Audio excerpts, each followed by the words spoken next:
사순절 19일째 시작하겠습니다. 우리 함께 인사합시다. 마라나타 주님 곧 오십니다. 마라나타 주님 곧 오십니다. 아멘. 우리 함께 찬송합시다. 545장. 545장. 이 눈에 아무 증거 아니 배어도 믿음만을 가지고서 늘 걸으며 이 귀에 아무 소리 아니 들려도 하나님의 약속 위에 서리라.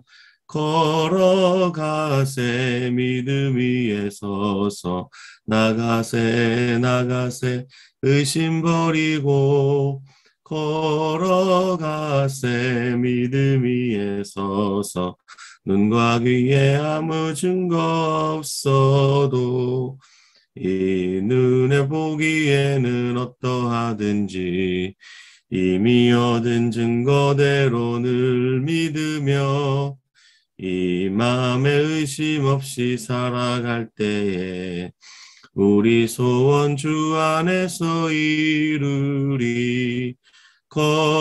걸어가세 믿음 위에 서서 나가세 의심 버리고 걸어가세 믿음 위에 서서 눈과 귀에 아무 증거 없어도 주님의 거룩함을 두고 맹세한 주 하나님 아버지는 참 미쁘다.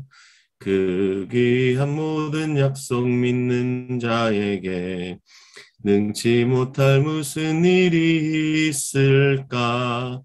걸어가세 믿음 위에 서서 나가세 의심 버리고 걸어가세 믿음 위에 서서 눈과 귀에 아무 증거 없어도 걸어가세 믿음 위에 서서 나가세 의심 버리고 걸어가세 믿음 위에 서서 눈과 귀에 아무 증거 없어도.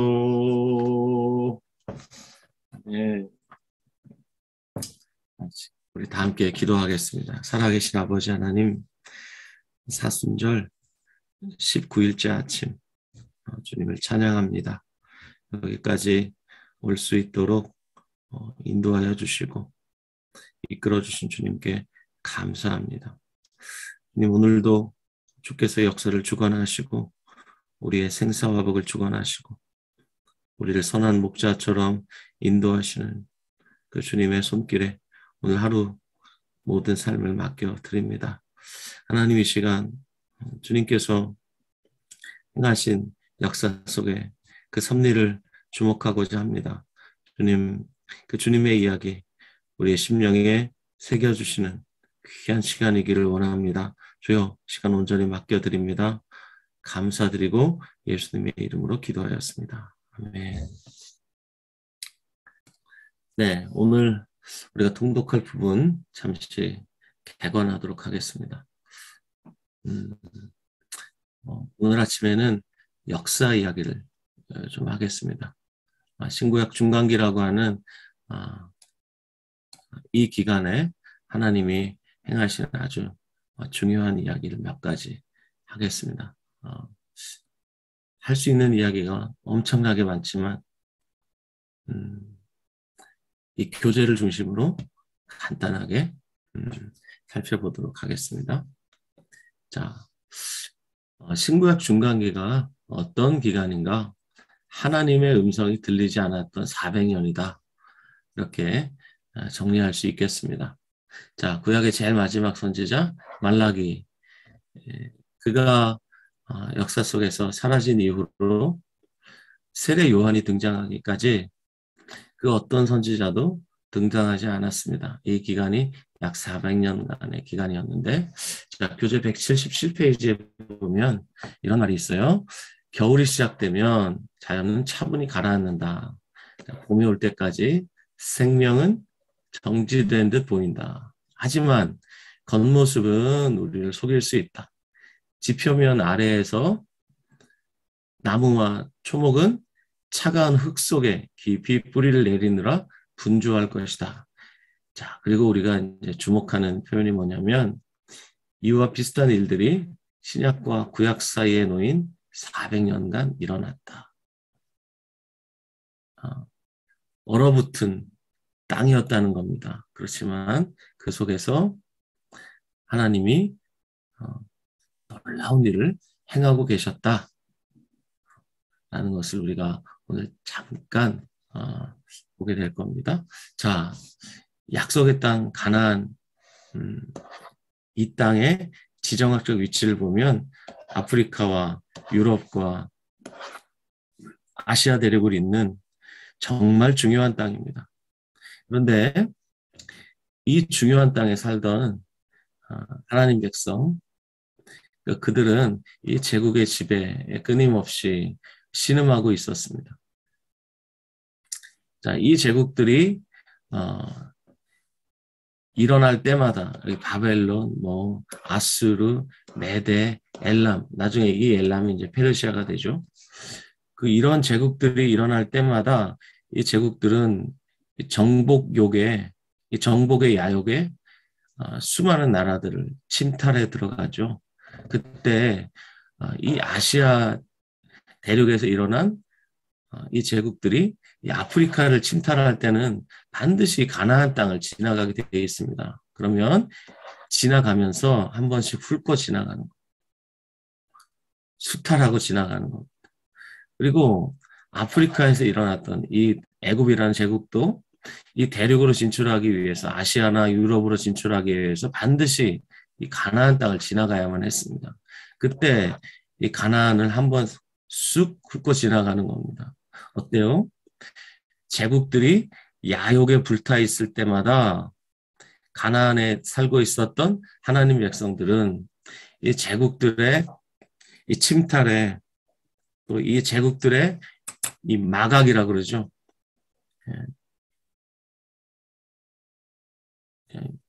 이들에 의해서 끊임없이 고통을 당했습니다. 자, 특히 이 오른쪽에 보시면 4개의 주요 도로가 있죠. 제일 위쪽이 이게 해안도로입니다. 해안도로가 있고 그 다음에 이 족장들의 길이라고 산지길이 있습니다. 그리고 또 이제 계곡길이라고 나 있고 제일 오른쪽에 이 오렌지색으로 보일 겁니다. 여기가 왕의 대로라고 합니다. 고대에서 가장 오래된 길 중에 하나예요. 이 왕의 대로가 교역로예요. 이 교역로를 통해서 수많은 나라들이 교역을 했는데 이 교역만 할 뿐 아니라 이 길을 통해서 수많은 정복자들이 이 가나안 지역을 수탈을 했단 말입니다.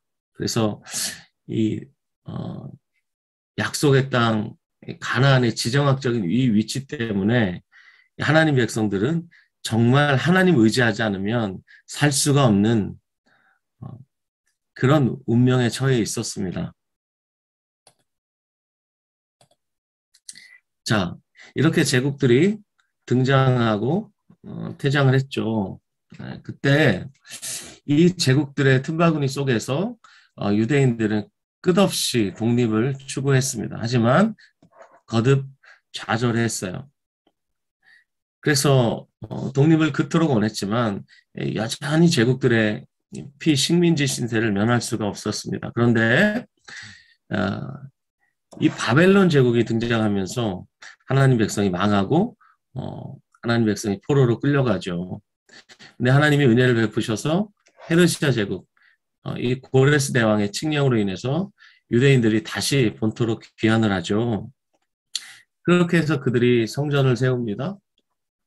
그리고 이 다윗 시대, 솔로몬 시대, 그 골든 에이지라고 하죠. 황금 시대를 다시 열기를 원했는데 열기는커녕 이번에는 그리스 제국이 등장을 해서 페르시아 제국을 집어삼킵니다.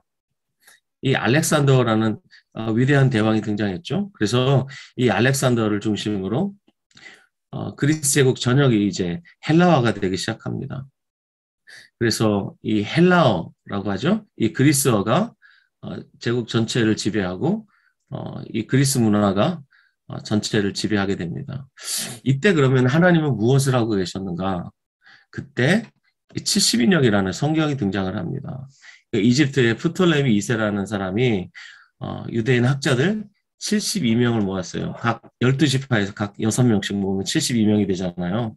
근데 72명 그냥 결석하고 그냥 70명 이들에 의해서 히브리어로 된 구약 성경을 헬라어로 번역하게 됩니다. 근데 이 성경이 놀랍게도 헬라 제국을 통해서 전 세계에 영향을 미치게 됩니다. 그래서 성경의 세계화가 이루어지는 그 기틀이 이때 마련이 됩니다. 자, 이 그리스 제국이 등장하면서 제국 전체가 이제 헬라화되기 시작하는데 유대인들은 아주 강하게 저항을 했어요. 특히 주전 167년에 그리스 제국의 관원들이 예루살렘 서쪽에 이 모데인이라는 작은 성읍에 들어갑니다. 가서 부당한 요구를 하죠. 그리스 신들을 위해서 돼지피를 바쳐라. 이렇게 요구를 해요. 이때 견딜 수 없었던 이 제사장 마타티아스, 그가 그리스 관원을 죽여버립니다. 그리고 이렇게 말을 해요. 마카베오라는 성경이 있어요. 외경이라고 하는데 우리 한국 개신교와 카톨릭이 함께 번역한 공동 번역이라는 성경이 있습니다. 거기에 보면 여러 가지 외경들이 나오는데 그중에 마카베오 상하가 있어요. 마카베오 상에 보면 이 마타티아스가 이렇게 말해요. 율법에 대한 열성이 있고 우리 조상들이 맺은 계약을 지키려고 하는 사람은 나를 따라 나서시오. 우리 교재에도 그 부분이 있죠.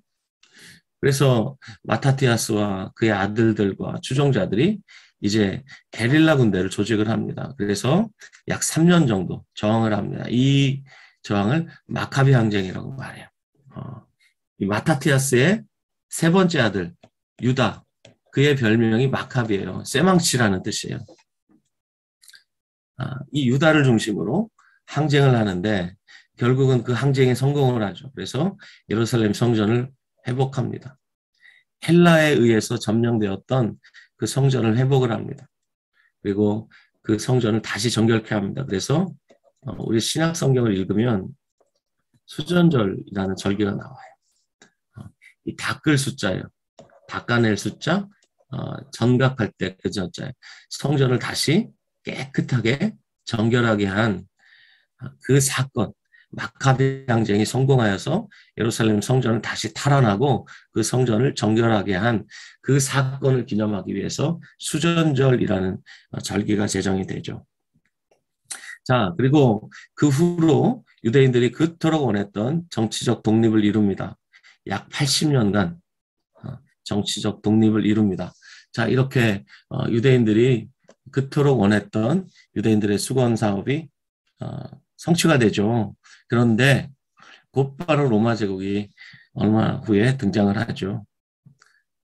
그래서 이 로마 제국에 의한 평화의 시대가 도래합니다.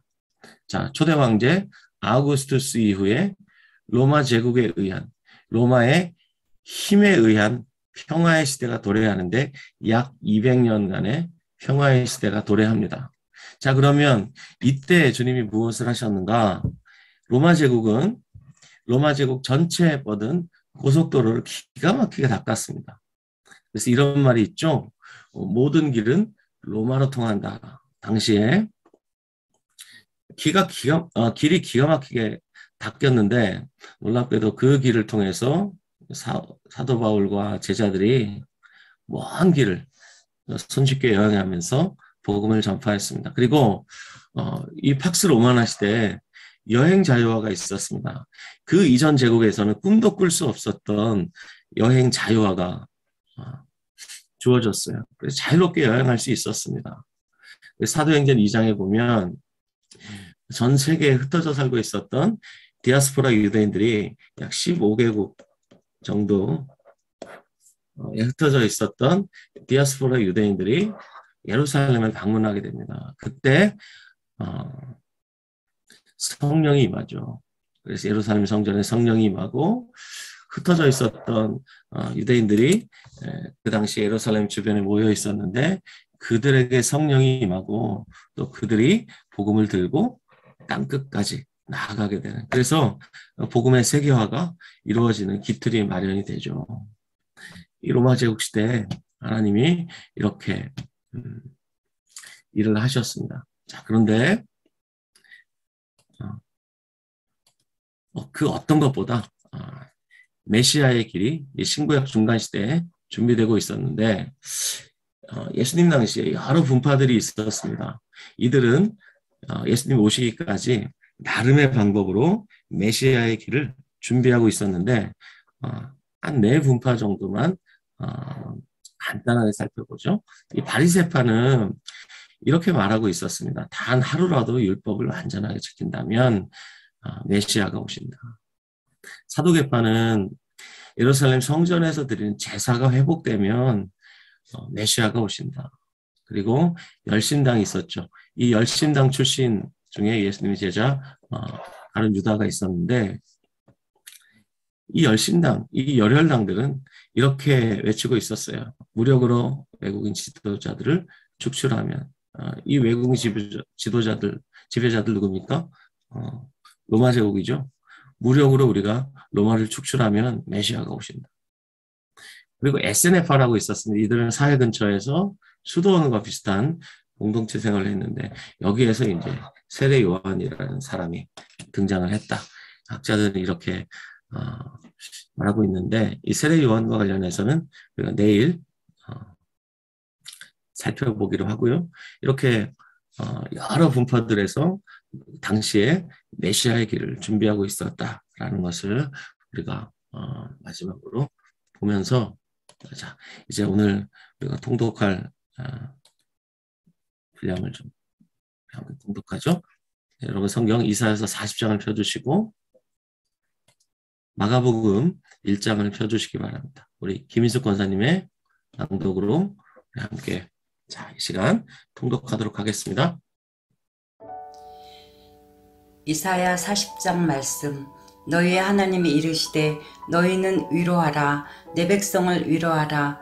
너희는 예루살렘의 마음에 닿도록 말하며 그것에게 외치라. 그 노역의 때가 끝났고 그 죄악이 사함을 받았느니라. 그의 모든 죄로 말미암아 여호와의 손에서 벌을 배나 받았느니라. 할지니라 하시니라. 외치는 자의 소리여 이르되 너희는 광야에서 여호와의 길을 예비하라.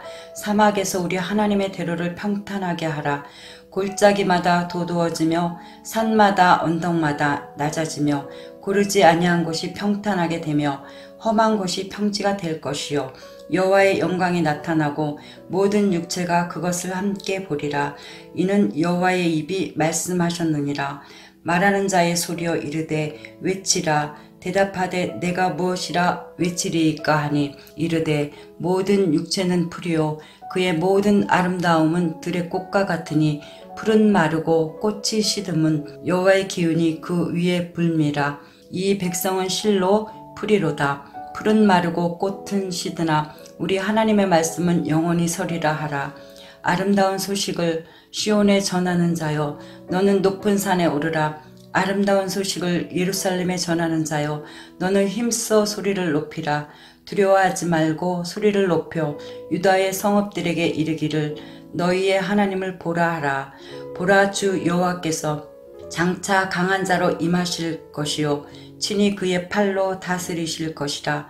보라, 상급이 그에게 있고 보응이 그의 앞에 있으며 그는 목자같이 양떼를 먹이시며 어린 양을 그 팔로 모아 품에 안으시며 젖먹이는 암컷들을 온순히 인도하시리로다. 누가 손바닥으로 바닷물을 헤아렸으며 뼘으로 하늘을 쟀으며 땅의 티끌을 대에 담아 보았으며 접시 저울로 산들을 막대 저울로 언덕들을 달아 보았으랴.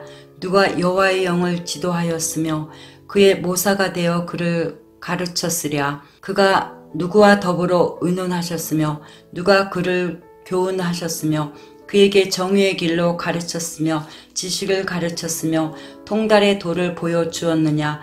보라, 그에게는 열방이 통의 한 방울 물과 같고 저울의 작은 티끌 같으며 섬들은 떠오르는 먼지 같으리니 레바논은 땔감에도 부족하겠고 그 짐승들은 번제에도 부족할 것이라. 그의 앞에는 모든 열방이 아무것도 아니라 그는 그들을 없는 것 같이 빈 것 같이 여기시느니라. 그런즉 너희가 하나님을 누구와 같다 하겠으며 무슨 형상을 그에게 비기겠느냐.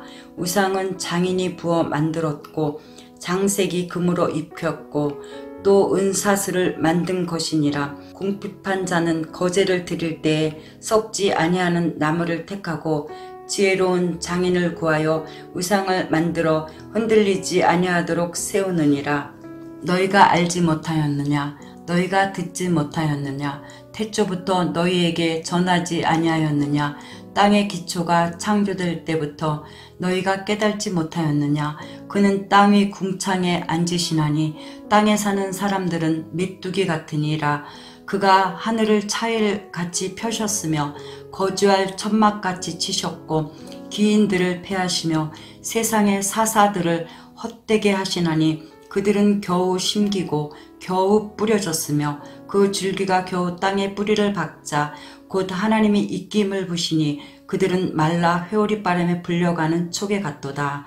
거룩하신 이가 이르시되 그런즉 너희가 나를 누구에게 비교하여 나를 그와 동등하게 하겠느냐 하시니라. 너희는 눈을 높이 들어 누가 이 모든 것을 창조하였나 보라. 주께서는 수요대로 만상을 이끌어내시고 그들의 모든 이름을 부르시나니 그의 건세가 크고 그의 능력이 강함으로 하나도 빠짐이 없느니라.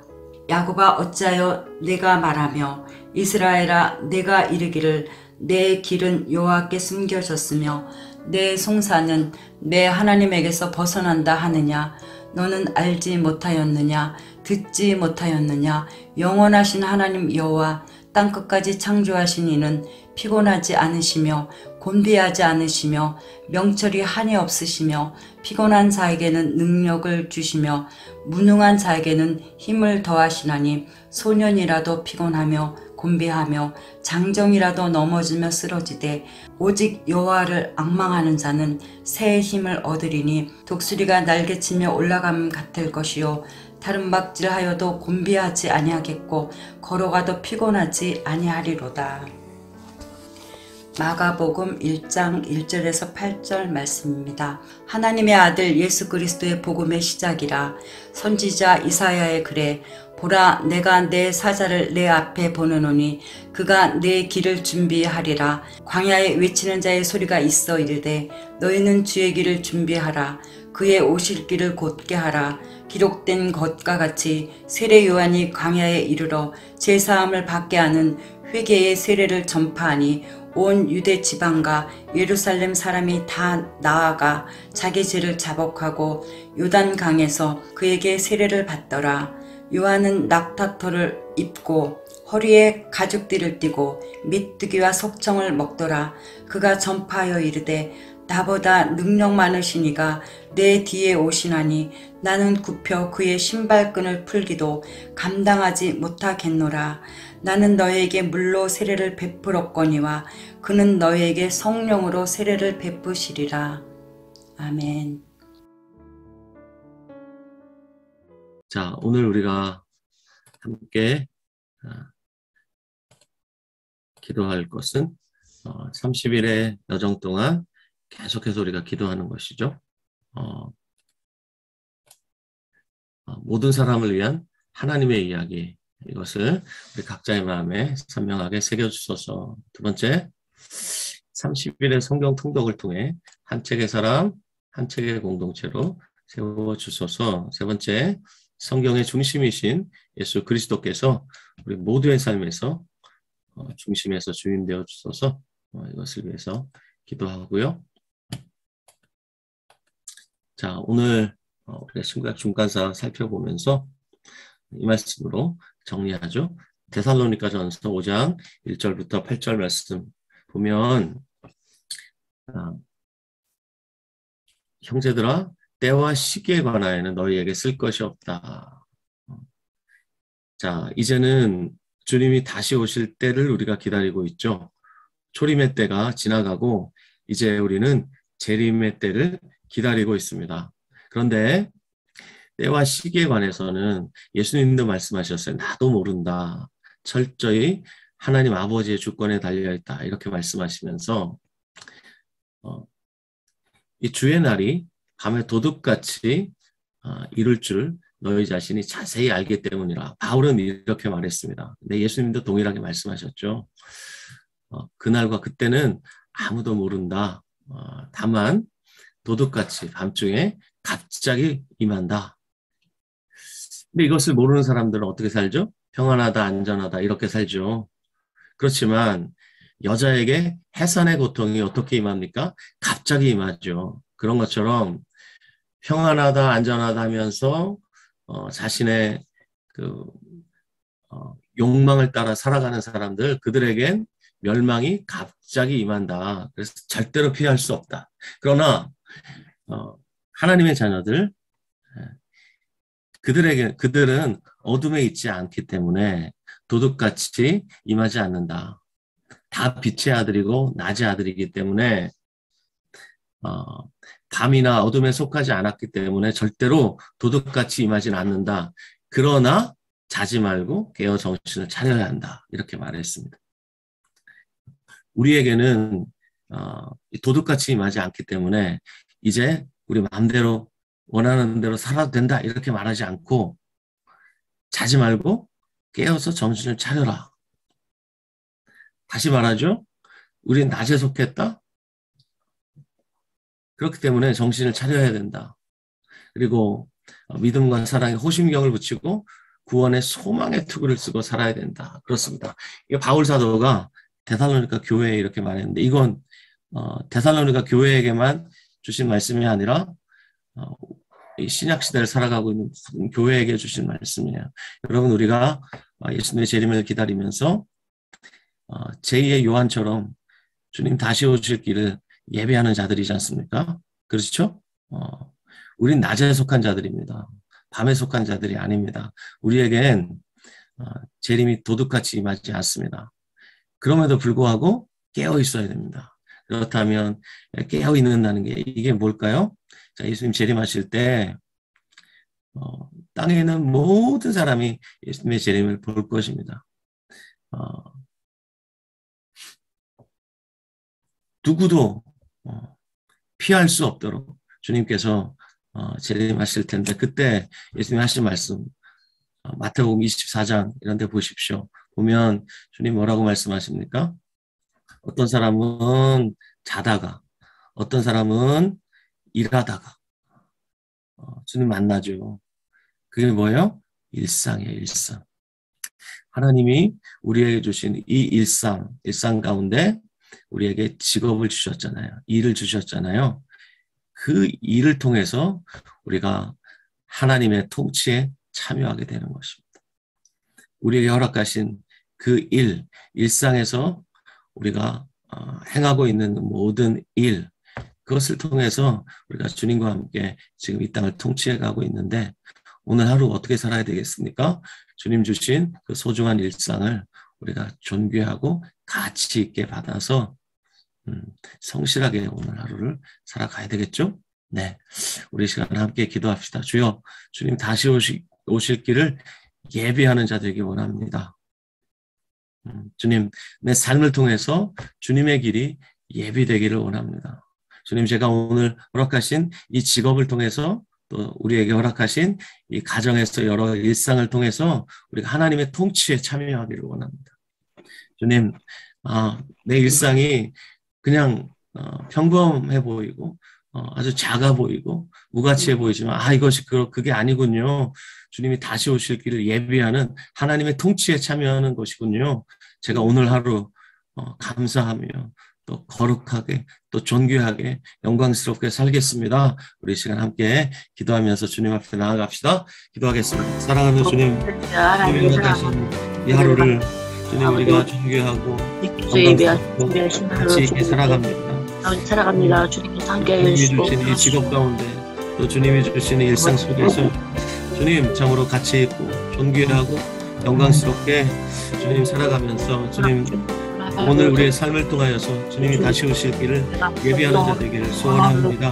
주님 인도하여 주시옵소서. 주님 그날에 도둑같이 임하지 않는다고 말씀하셨습니다. 하나님 그러다 할지라도 주님 우리가 깨어 정신을 차리고 주님 우리가 깨어 있어야만 하겠습니다. 주님 말씀과 기도로 깨어 있게 하여 주시고 또 주님 이 땅의 삶에서 주님 우리가 세상에 취하지 않도록 주님 우리가 깨어 있을 수 있도록 주여 계속해서 주님 우리를 건면하여 주시고 주님 인도하여 주시기를 원합니다. 하나님 은혜 가운데 우리를 인도하여 주시옵소서. 주님 30일 여정을 주님께 맡겨드립니다. 저희 남아있는 모든 여정을 주님께 맡겨드리오니 주님께서 온전히 주관하여 주시옵소서. 주님을 의지합니다. 주님 사랑합니다. 주님 감사합니다. 예수님의 이름으로 기도하였습니다. 아멘. 사랑하는 주님 30일의 여정 속에 19일차를 맞이하였습니다. 주님 여기까지 인도해 주셨고 남은 기간도 주님께 온전히 맡겨드립니다. 주님 주님 다시 오실 길을 예비하는 세례 요한과 같은 그런 삶 우리에게 허락하여 주셨습니다. 참으로 거룩하고 구별되게 살 수 있도록 오늘 하루 주님 인도하여 주시고 우리가 빛의 자녀들이고 낮에 속하였지만 주님 그럼에도 불구하고 우리에게 도둑같이 임하지 않지만 깨어있으라 말씀하셨고 정신을 차리라 말씀하셨습니다. 소망의 투구를 쓰라고 주님 말씀하여 주셨습니다. 오늘 하루 우리에게 허락하신 삶의 자리에서 직장에서 또 평범해 보이는 그 삶의 자리에서 주님과 동행하며 주의 길을 예비하는 자들 되기를 소원합니다. 주님 우리에게 주신 일상의 이 삶이 하나님의 통치에 참여하는 삶인 것을 생각할 때 허투루 살지 않겠습니다. 참으로 존귀하고 영광스럽고 가치 있게 감사하며 오늘 하루 살아가겠습니다. 인도하여 주옵소서. 예수님의 이름으로 기도하였습니다. 아멘. 아멘. 우리 주님께 영광 돌립니다.